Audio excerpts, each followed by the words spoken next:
Ladies and gentlemen, welcome back to the analysis of YOLENO TV. I hope you're well from wherever you're watching this channel. For the first time, I discovered that Justin Muturi has in fact skipped 3 cabinet meetings. And based on his statement, he is going to skip more meetings. In fact, according to him, I have written and sought to be excused from attending cabinet meetings until or unless the agenda of abductions in the country and extrajudicial killings is formally tabled before cabinet through a cabinet memorandum, so that the cabinet, as the highest decision-making body, is able to express itself and give the country the way forward with regard to those two issues of abductions and extrajudicial killings. I have sought to be excused for those reasons. Okay, so he did write a letter to William Ruto that he won't be attending any cabinet meeting until the issue of abduction is brought to the cabinet. Now, in this analysis, ladies and gentlemen, I want us to look at that statement extensively and the possible repercussion, because I believe something's going to come out of this statement. Personally, I think there will be some, a response that will come in form of actions. But of course, this should be something that William Ruto takes very carefully, because he has 2 options: to dismiss Justin Muturi, to table the abduction report. Those 2 options. So, ladies and gentlemen, before we continue further, kindly I'd like to request you to like this video. It's so important, because that is how you support the work of our channel. And also don't forget to subscribe to this channel if you're not subscribed before. And to existing subscribers, thank you so much for your support. Justin Muturi, the first time in Kisii, during a meeting that was organized in Kisii, that was a cabinet meeting, Justin Muturi skipped. And then it's alleged that there are 2 more cabinet meetings which he also skipped. I think the recent one could have been the one that RUTO organized quickly during his tour of Nairobi County, one that took place mostly on Tuesday. On Tuesday, that is when there were a lot of robbery on the streets of Nairobi, because people had infiltrated William Ruto's rallies, roadside rallies, and thieves wreaked a lot of havoc on passers-by, on traders who are operating alongside those roads. So there was a lot of thuggery, a lot of theft. Now, that day there was another cabinet meeting. I don't know that this is what Justin Muturi is telling us, that it's the 3rd cabinet meeting he has skipped. And for those of you who've listened to the statement carefully, you realize that Justin Muturi is telling us that, according to him, he is not going to go to Parliament until that day there will be a memo about discussion of abduction.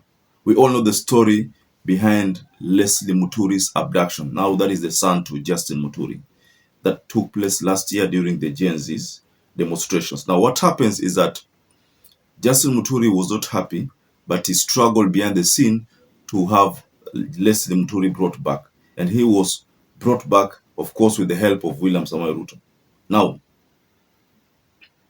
for those of you who followed the video, the statement that Muturi was unleashing there, during this JK live session, you will agree with me that Justin Muturi, in very few words, amegoma.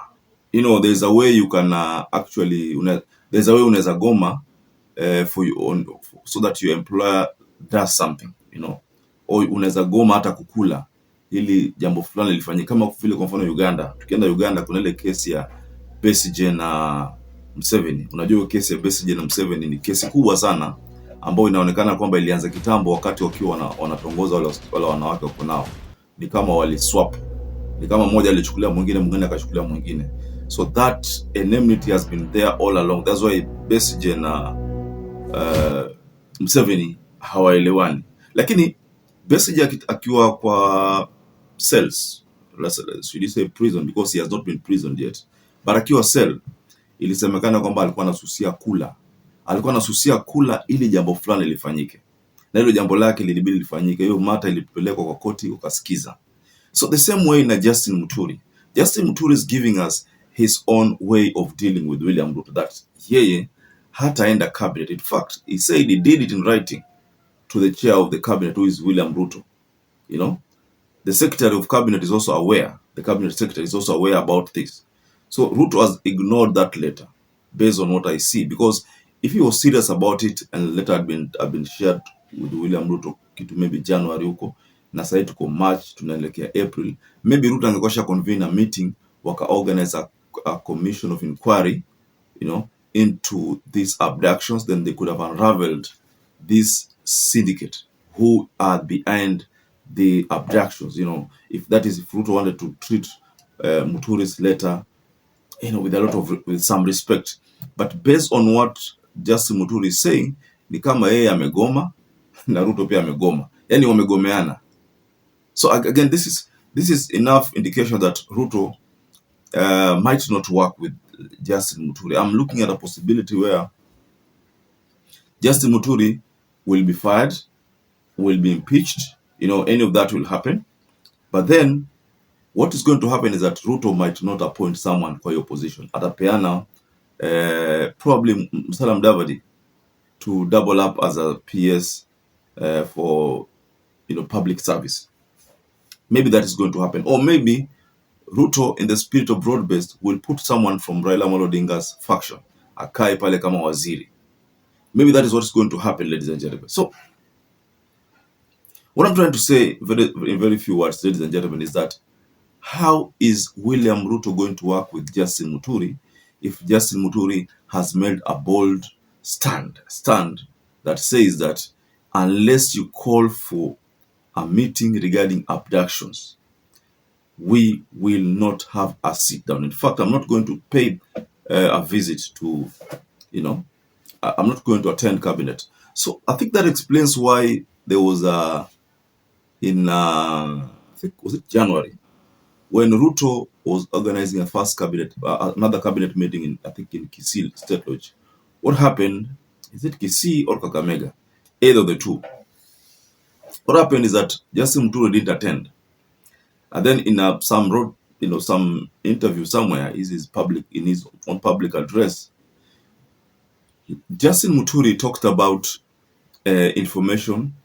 That information was not given. He was not aware about any meeting. So he was not told that there was going to be a meeting. So as a result, he chose to, you know, simply ignore. Of course, I know that Muturi could have gotten wind of that meeting through other measures, of course, because he has friends in the cabinet. They could have told him that there's a meeting. Where are you? But because it was not officially communicated to his office, he chose not to respond. He chose to ignore it completely. So that's what's happened. So if you look at the statement from Muturi Saizi, based on this interview with Ayub Abdikadir, Muturi is literally trying to tell us that yeye yuko inje tayari.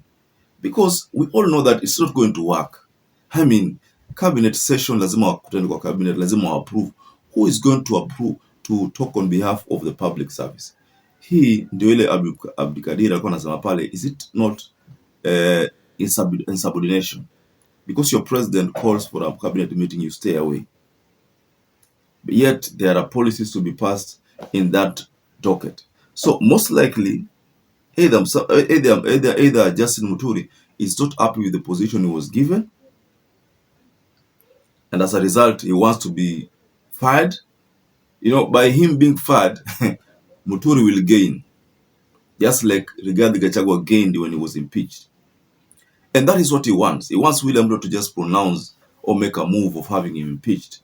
By that, he knows very well that's going to get some votes from Embu, you know, mostly people who are going to be in solidarity with him.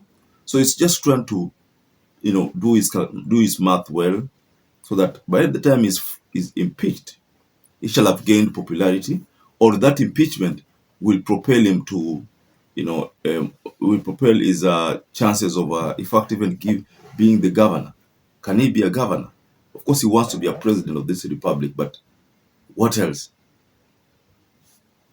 So, ladies and gentlemen, just go below in the comment section and tell us what you think about this statement from JB Muturi. I gave William Ruto, the president, my letter, and I'm not going to attend any cabinet sitting until that letter is addressed. Muturi is telling William Ruto indirectly, you can fire me.